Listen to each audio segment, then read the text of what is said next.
Pope Shenouda III is spiritual leader of the Coptic Church, one of the oldest branches of Christianity. The Copts make up about 10% of Egypt's mainly Muslim population and worry about being an increasingly isolated minority. Egypt is widely known as a Muslim nation. It's also still home to a large Christian community, says Musselman, one that people know little about. Most of the Christians that are in Egypt are Coptic. There are, of course, some Protestant evangelicals as well, and some Catholics, but for the most part, the Christians in Egypt are Coptic. Coptic Christians would be the Orthodox Christians, and their history goes right back to the time of Jesus. And at one time, of course, in Egypt, Christians were the predominant religion in that country up until about the 7th century when the Islamic invasion came, and they have since that point been in the minority.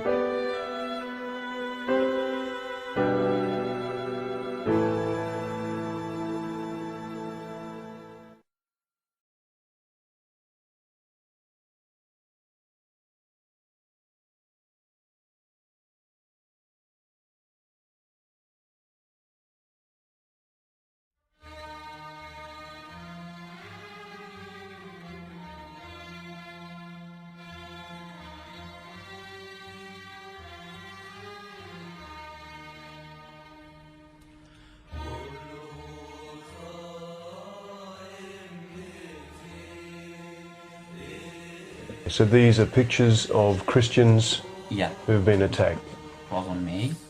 This was in May? Yeah. May this year? This year, yeah. When was this one? It was in January 2006. 19 were injured and 2 of them were killed. One of them was a little child, this child, Gregus Assad. Awad tells me in one case Christians were attacked because local Muslims thought they were going to build a church.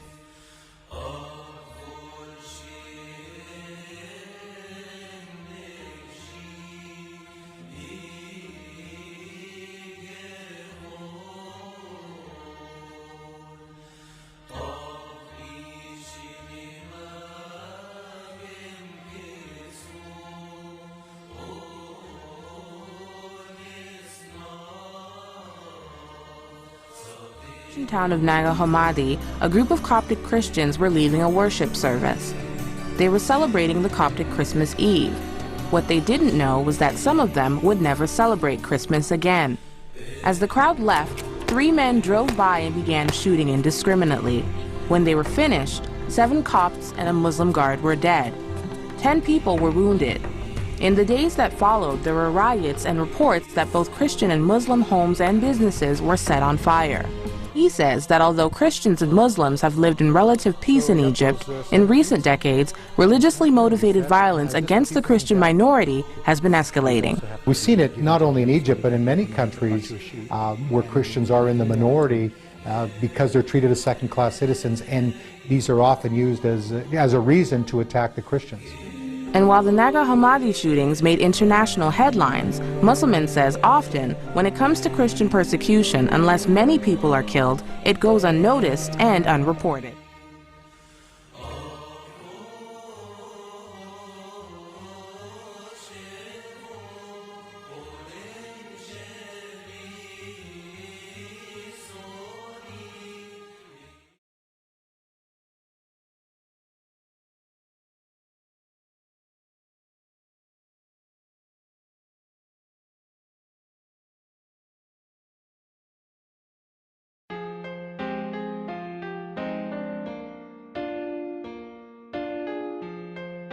I want to say this in the car because I don't want to hold on to this document for terribly long. It's a new report just released by Human Rights Watch here, and it deals with the problems of identity and religion.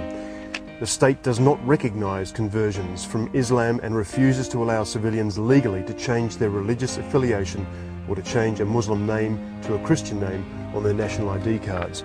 And very disturbingly, it has an account of a man who was taken in by the State Security Investigations officers, and he told them, "I was beaten, they gave me electric shocks 3 times and hung me by my hands for 5 days and 4 nights.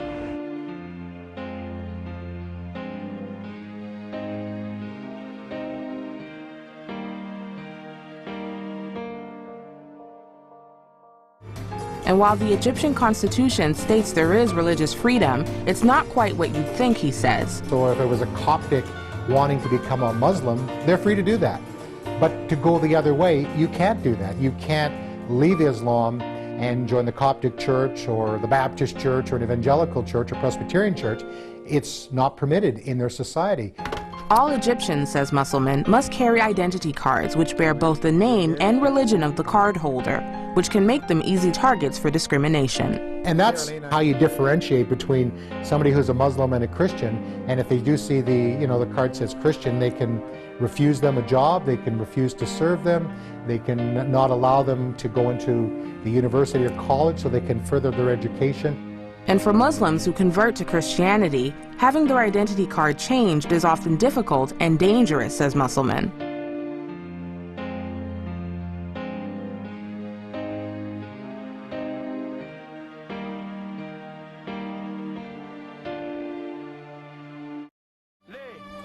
ايه الذنب اللي احنا عملناه؟ كنيسة تزعلهم؟ وليه بتزعلهم؟ ما هم بيعملوا جامع واثنين وعشرة و15 جامع، وبعدين ليه بيعملوا فيا كده؟ دخلوا خربوا البيت ولعوا فيه، طبعا اللي في البيت كلهم نسوان وعيال صغيرين، جابوا لهم هرع وجابوا لهم امراض نفسيه كتيره، وبقى نطف بايدينا بالولعه اللي زرعوها في البيت بالجاز وبالنهب والسلب وحاجات. ليه ده كله؟ ايه الذنب اللي احنا عملناه؟ Building codes in Egypt have also been a source of contention for the country's Christians. A rule from the days of the Ottoman Empire, known as the Hamayuni Decree, required non-Muslims to have building permits and repairs approved by the president. In 2005, a new presidential law gave Egypt's governors the power to approve or deny permits for existing churches. And although intended to level the playing field, it hasn't, says Musselman, and it serves a purpose. Well, it is to stop the growth of the church. Clearly, it's, they are being discriminated against, and it seems illogical. Now, there are those within the Egyptian culture, Muslims, that are saying, no, let the Christians fix their buildings, let them build their buildings. We don't have a problem with that. But there are many within the culture that do, and so sometimes the voices of more reason are drowned out by more of the militant voices.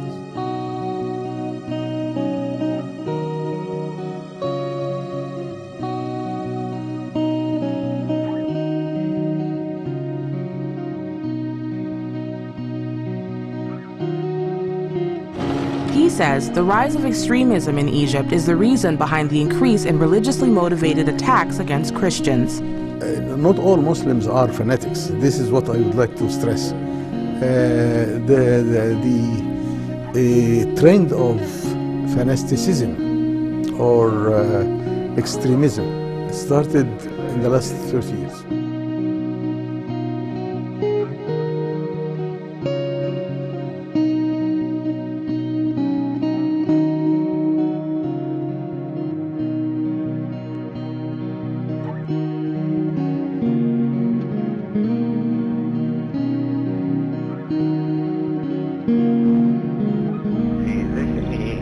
كلام كثير لأقوله وفي قلبي كلام أكثر من هذا ولكني أفضل الأصمت